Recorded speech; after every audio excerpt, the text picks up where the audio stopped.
Good morning everyone. First of all, thank you for giving me this opportunity. Today, me Sarita give here a presentation on mobile.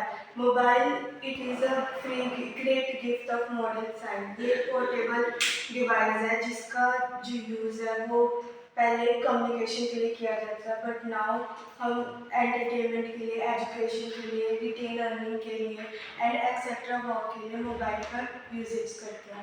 Now I am telling you what is the history of mobile phone. Mobile ये उन दिनों की बात है जब 19th century में black and white movies को चलाया करता था. हर दो गली छोड़कर एक बूथ होता था जहाँ पे लंबी लंबी लाइन्स में वेट कर कम्युनिकेशन करनी पड़ती थी. तो इस प्रॉब्लम का सोल्यूशन निकालते हुए इन 1947 में हर कम्युनिकेशन के लिए, तो इस चीज़ को देखते हुए इन 1947 में अमेरिका में नोकिया कंपनी, जो कि उस समय बेल लैब्स के नाम से जानी जाती थी, उन्होंने एक कार फोन्स का इन्वेंट किया और इसके टावर्स हर जगह लगवाए गए. इसकी कम्युनिकेशन तो बहुत अच्छी थी, बट इसका जो डीमेरिट्स था इसकी ये थे कि ये बहुत हैवी था. इसका वेट 360 kg था और इसको कार में फिट करना पड़ता था और इसका डायल करने में भी बहुत मुश्किल होती थी. 1973 में मोटोरोला कंपनी के एक इंजीनियर मार्टिन कॉपर ने इसका सोल्यूशन निकाला और उन्होंने एक फ़ोन इन्वेंट किया जो बहुत एक्सपेंसिव था. उन्होंने 3 अप्रैल 1973 में उसी के बिगेस्ट कॉम्पिटिटर को कॉल किया जो कि नोकिया के इंजीनियर थे. तो उन्होंने इसका टेस्ट तो बेशक 1973 में किया था, बट इसको लॉन्च इन्होंने 10 साल बाद किया था और ये बहुत हैवी था बेसिकली और ये एक्सपेंसिव भी था. जैसे आज के टाइम में आईफोन बहुत महंगे थे, तो उस टाइम में ये 2 लाख रुपीज़ का पड़ता था और इसको 10 घंटे चार्ज करने के बाद ये सिर्फ 35 मिनट ही चलता था और इसमें लिमिटेड कॉन्टेक्ट जो थे वो ऐड किए जाते थे, इसमें ज़्यादा नहीं होते थे. तो इस प्रॉब्लम का भी सोल्यूशन निकालते हुए इन 1989 में नोकिया ने एक छोटा फ़ोन इन्वेंट किया जो कि ब्लैक एंड वाइट तो था, बट वो एक पोर्टेबल डिवाइस था. उसमें ईजिली हर इसको कैरी कर सकते थे और इसमें बहुत फीचर्स भी थे. तो इस बात को देखते हुए जापान में उन्होंने एक फ़ोन इन्वेंट किया जिसका नाम JSH04 रखा with camera, but export and import न होने के कारण वो सिर्फ जापान तक ही रहा. तो ये उस समय नोकिया और जो मोटोरोला थे ये एक बहुत बड़ी कंपनी थी. तो उन्होंने नोकिया ने 2001 से लेकर 2003 तक एक कलरफुल लेके आया, यानी पहले से ब्लैक एंड वाइट चलते थे. फिर दैन 2001 के बाद उनमें red, blue, green, yellow, purple वगैरह ये सारे कलर्स जो थे वो आने लगे, जिसको देखते हुए उन्होंने इसके अंदर ब्लूटूथ, कॉन्टैक्ट्स, ईमेल और चैट्स ये सारी जो फैसिलिटीज़ थी वो मोबाइल में इन्वेंट करी. फिर उसके बाद मोटोरोला और नोकिया इन दोनों ने इनोवेशन के लिए मना कर दिया था. ये उस समय की बिगेस्ट कंपनी थी, तो इन्होंने अपने प्रोडक्ट्स में इनोवेशन के लिए मना कर दिया था. तो इस बात का फ़ायदा उठाते हुए चाइना, कोरिया जैसी कंपनी आई और उन्होंने एक सैमसंग, वीवो, ओप्पो जैसे फ़ोन को इंडियाज़ में और अनदर कंट्रीज़ में आके सेल करना शुरू किया. तो इस सब के बावजूद 2007 में जब नोकिया ने अपनी एंट्री मारी थी तब उन्होंने एक छोटा डिस्प्ले वाला फ़ोन जो था वो लेके आए और जिसको लोगों ने बहुत प्रेफर किया. तो वो थोड़ा ईजी था, मतलब ईजीली अवेलेबल होता था, तो उन्होंने लिया. और जैसे सैमसंग, वीवो, ओप्पो जैसे फ़ोन आने के बाद लोगों ने जो उन्होंने एक 2007 के बाद अपने नए नए फ़ोन्स जो थे वो इन्वेंट किए. सैमसंग, ओप्पो, वीवो और आईफोन, इन चारों कंपनीज़ ने अपने जो प्रोडक्शन थे और अपने इनोवेशन में इतना वो किया कि जिससे मोटोरोला और नोकिया की जो भी कम प्रोडक्ट्स थे वो कम हो गए. बेसिकली जब जियो ने एंट्री करी थी प्रोडक्ट्स में मोबाइल में, तो उन्होंने 4G लेके आए थे और 4G कम किसी फ़ोन में चलता था. जैसे माइक्रोमैक्स में सिर्फ 3G चलता था, 4G नहीं चलता था. तो इसलिए अभी ज़्यादा वीवो 40 जो अभी नया लॉन्च हुआ है और iPhone 16 ये बेसिकली जब हम एक फ़ोन को परचेज करते हैं तो इसकी कैमरा क्वालिटी देखते हैं इसीलिए आज आईफोन में इतने लाखों रुपीज़ जो थे वो खरीदते हैं। और now I am telling you operating system जब हम एक नया फ़ोन परचेज करते हैं तो सबसे पहले एक एंड्रॉयड वर्ड सुनने को मिलता है।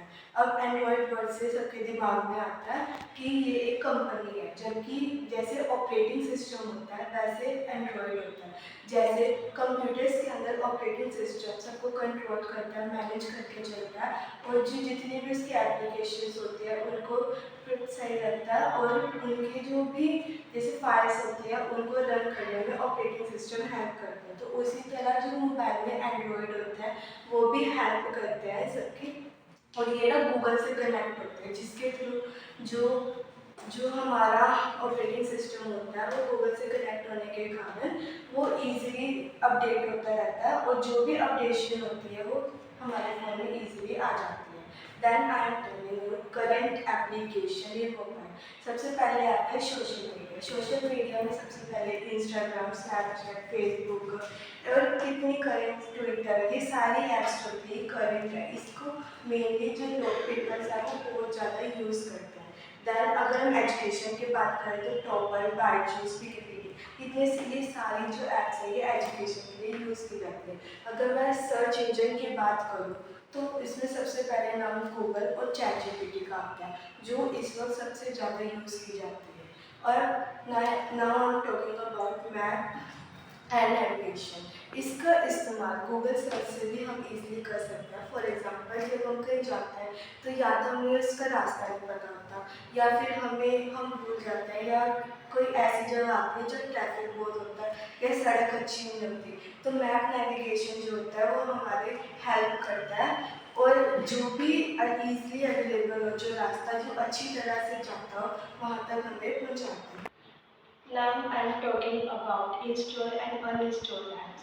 जो इंस्टॉल एंड अनइंस्टॉल ऐप्स होती है इसको हमारा जो यूजेस होता है ये तब कम आता है जब फॉर एग्जांपल हमें एक ऐप की ज़रूरत है तो हम गूगल सेटिंग्स पे जाके या प्ले स्टोर पे जाके उसको सर्च करेंगे और वो जो ऐप है वो डाउनलोड हो जाएगी। उसका आइकन जो होता है वो हमारे होम टैब पे शो होने लग जाता है। फॉर एग्जांपल हम एक गूगल मीट या क्लासरूम ऐप्स की जो ज़रूरत होती है हम वहाँ जाके ईजिली इंस्टॉल का बटन दबा के उसके बाद जो ओके बटन आता है उसको दबा के फिर वो आ जाती है हमारे होम टैब पे। दैन एक अनवांटेड ऐप्स होती है जो हमें नहीं चाहिए होती है जिससे हमारा काम हो जाता है बट पहले काम था बट अब काम नहीं है तो इसलिए हम दोबारा गूगल पे हम उस आइकन को क्लिक करेंगे जो वो ऐप होगी और वहाँ पे डिलीट का ऑप्शन आएगा। जब हम डिलीट का ऑप्शन के बाद एक ओके का ऑप्शन आता है जो बताता है कि are you sure you have deleted this app. तो जब हम उसको ओके दबाते हैं तो वो परमानेंटली डिलीट हो जाती है। बट सडनली कई बार होता है कि हम बाय मिस्टेक जो दूसरी ऐप को डिलीट कर देते हैं जो हमें चाहिए होती है फिर हमें प्ले स्टोर पर जाके उसको दोबारा से वहाँ पे इंस्टॉल करना पड़ता है, री इंस्टॉल करना पड़ता है।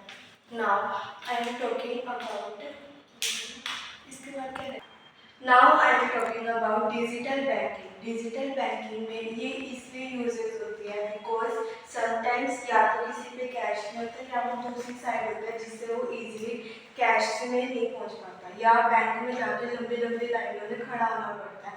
तो इस प्रॉब्लम का सोल्यूशन निकालते हुए डिजिटल बैंकिंग आई थी जिससे हम इजीली कहीं पे भी जो मनी होती है वो ट्रांसफ़र कर सकते हैं। डिजिटल बैंकिंग के जो एग्जाम्पल है वो गूगल पेमेंट जिससे हम गूगल पे कर सकते हैं इजीली। दैन पेटीएम से भी हम इजीली ट्रांजेक्शन जो होते हैं वो कर सकते हैं। और फ़ोन पे, भीम ऐप ये सारे वो ऐप्स हैं जिसमें इजीली जो मनी है वो ट्रांसफ़र हो सकती है। नाउ जो बैंकिंग होती है जो बैंकिंग की तरफ से होती है वो योनो, एसबीआई, पीएनबी और एचडीएफसी ये बैंक्स है जो ये ऐप्स है जो ये बैंक की तरफ से होती है। Then example here is some example of COVID-19 during the COVID-19 ये ऑनलाइन के जो यूजेस होते हैं स्मार्टफोन्स के यूजेस होते हैं ये बहुत ज़्यादा इंक्रीज हुए थे बिकॉज स्टूडेंट की एजुकेशन से लेके और इसकी सेल्स तक जो भी जूम मीटिंग, गूगल मीट इन सब पे जो ऑनलाइन एजुकेशन थी वो हमने देखी, और सम स्टूडेंट्स जो थे वो इसको प्रॉपर यूज़ भी कर रहे थे, और इसके थ्रू जो स्मार्टफोन्स की जो सेल्स है, जो प्रोडक्शन है, वो भी थोड़ी इंक्रीज हुई थी। जैसे उनकी इंक्रीज होने के कारण अब सारा जो भी वर्क होता है सारा ऑनलाइनाइजेशन होता है, सब कुछ ऑनलाइन रिकॉर्ड होता है। सो here are some examples and some advantages of smartphones. Thank you.